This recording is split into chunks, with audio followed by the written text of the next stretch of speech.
Há cerca de 2600 anos, cidadãos da Grécia Antiga, percebendo as características particulares que tornavam o ouro um excelente meio de troca, começaram a cunhar as primeiras moedas de ouro da história. Processo esse que foi repetido por diversos povos e civilizações ao longo da história humana. Tempos depois, como forma de facilitar ainda mais as transações comerciais, as pessoas começaram a depositar seu ouro em cofres ou depósitos em troca de recibos que eram utilizados como meios de troca no lugar do ouro, e assim surgiu o dinheiro de papel. Esses recibos poderiam ser trocados a qualquer momento por ouro nesses depósitos, que mais tarde ficariam conhecidos como bancos. E dessa forma voluntária, então nasceu o único sistema monetário da história capaz de gerar estabilidade de preços e de manter o poder de compra da moeda utilizada pela população ao longo do tempo: o padrão ouro. Olá, esse é o canal Investimento Fácil e hoje falaremos sobre como funciona um padrão ouro. O padrão ouro não foi um sistema monetário pré-projetado por alguns burocratas, mas surgiu a partir do resultado de acordos espontâneos e voluntários da sociedade como um todo, e a adoção do ouro como moeda não foi particularidade da Grécia, da China ou da Inglaterra. Foi algo que ocorreu espontaneamente em todo o mundo graças à preferência das pessoas pelo metal amarelo como meio de troca. Um padrão ouro não precisa de um governo para ser viável. Historicamente, era o setor bancário responsável por fornecer moedas de ouro confiáveis à população. Sob o padrão ouro, uma unidade monetária nada mais era do que o peso correspondente a uma quantidade específica de ouro. Por exemplo, inicialmente, $1 era o equivalente a 1/20 de uma onça em 1815. Isso na prática significava que o padrão ouro era um regime cambial fixo. Esse regime se fundamentava na obrigação de cada país manter parte de suas reservas em forma de ouro.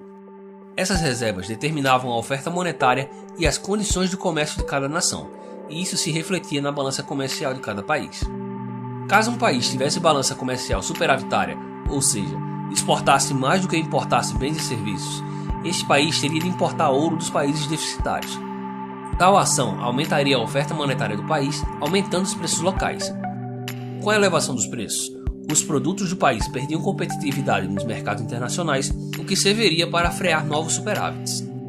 Já se o país apresentasse uma balança comercial deficitária, ele teria de exportar ouro para outros países, o que diminuiria sua oferta monetária, fazendo os preços internos caírem, o que tornava seus produtos mais competitivos no exterior. Desse modo, o padrão ouro propiciava o equilíbrio na economia internacional. O padrão ouro foi amplamente adotado durante o século XIX e início do século XX pelas maiores economias do mundo, mais especificamente entre 1815 e 1914. Durante esse período, houve uma deflação de preços nos Estados Unidos, ou seja, os preços caíam ano após ano. Algo que custava $100 em 1815 custava apenas $65 em 1913. Isso ao mesmo tempo em que a economia americana crescia uma taxa média de 3,7% ao ano, o que torna esse período o período de maior expansão econômica da história americana. Isso é algo que nenhum economista keynesiano irá conseguir explicar. Mas por que o padrão ouro foi abandonado?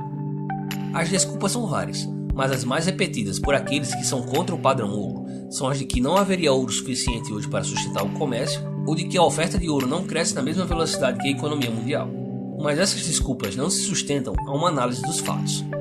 Primeiramente, essas afirmações não fazem sentido porque sempre há ouro suficiente para um padrão ouro, contanto que você especifique um preço estável e não deflacionário para ele. Ou seja, hoje só não haveria ouro no mundo para estabelecer a mesma paridade entre o dólar e o ouro de 1815, graças à inflação monetária provocada pelos bancos centrais nas últimas décadas. Em segundo lugar, quem afirma que não há ouro suficiente hoje para sustentar um padrão ouro não sabe a diferença básica entre a oferta de ouro oficial, que é o ouro em posse dos bancos centrais e que serviria como lastro em um padrão ouro, e a oferta total de ouro existente no mundo. Hoje, existem cerca de 180 mil toneladas métricas de ouro no mundo, sendo que desse total apenas 35 mil toneladas pertencem aos bancos centrais. Ou seja, caso fosse necessário, a oferta de ouro oficial poderia dobrar, que praticamente não iria alterar a quantidade total da oferta de ouro. O fato é que o padrão ouro foi encerrado simplesmente porque um sistema monetário lastreado em ouro ou qualquer outro material escasso limita o poder do Estado e de grupos de interesse ligados ao Estado, mais especificamente os banqueiros.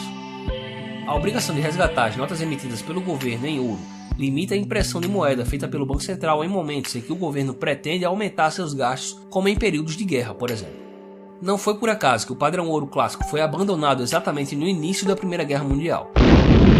Com o fim da guerra, Depois de terem inflacionado suas moedas em quantidades sem precedentes até então, os países tentaram voltar a atrelar suas moedas ao ouro nos mesmos moldes de antes da guerra, o que obviamente não deu certo.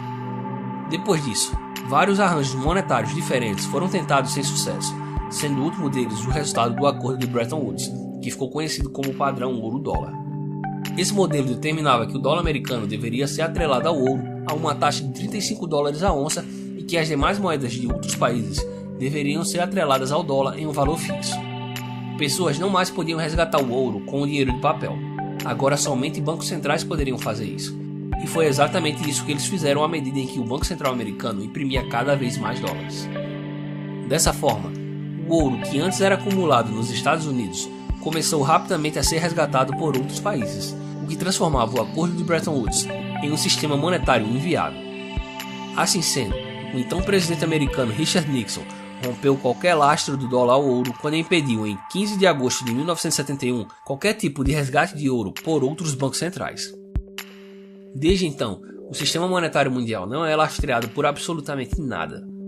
No nosso atual sistema monetário, a quantidade de moeda ofertada é determinada por políticos e burocratas sem a existência de qualquer mecanismo que possa impedi-los de criar dinheiro em excesso, através de um órgão conhecido como Banco Central. Mas para que serve um Banco Central? Na Faculdade de Economia nos é ensinado que as funções de um Banco Central são especificamente manter o poder de compra da moeda e garantir a estabilidade de preços da economia. Mas o que podemos perceber é que nenhum Banco Central consegue cumprir com suas funções básicas no longo prazo. Observe o exemplo do Banco Central mais poderoso do mundo, o Federal Reserve, desde o fim do padrão ouro em 1971.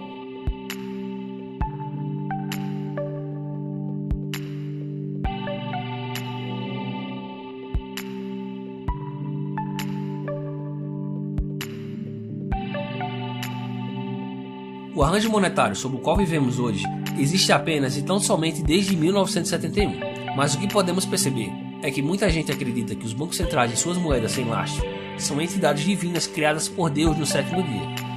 Mas a verdade é que o nosso atual sistema monetário tem menos de 50 anos de idade e cada vez mais dá sinais de que os seus dias estão contados. Ao contrário do que gostam de fazer parecer os economistas mainstream, padrões monetários semelhantes ao que temos hoje já foram testados inúmeras vezes ao longo da história humana e nunca, em lugar algum, ele foi bem sucedido. Em todas as tentativas, o final é sempre o mesmo: inflação de preços fora de controle e colapso político, econômico e social. Como se nota, quanto mais poder o governo tem sobre a moeda, maior é a expansão da oferta monetária e maior é a inflação de preços impostos aos cidadãos, algo que um padrão ouro não permite. O ouro sempre será uma commodity escassa, ao contrário das cédulas de dinheiro que usamos hoje, as quais podem ser criadas aos montes e ao simples apertar de um botão. Se você gostou do conteúdo, então deixa seu like, se inscreve no nosso canal e compartilhe este vídeo com todos os seus amigos e familiares. Caso tenha alguma dúvida, crítica ou sugestão, deixe um comentário que terei o maior prazer em responder. Muito obrigado por assistir ao vídeo e até a próxima.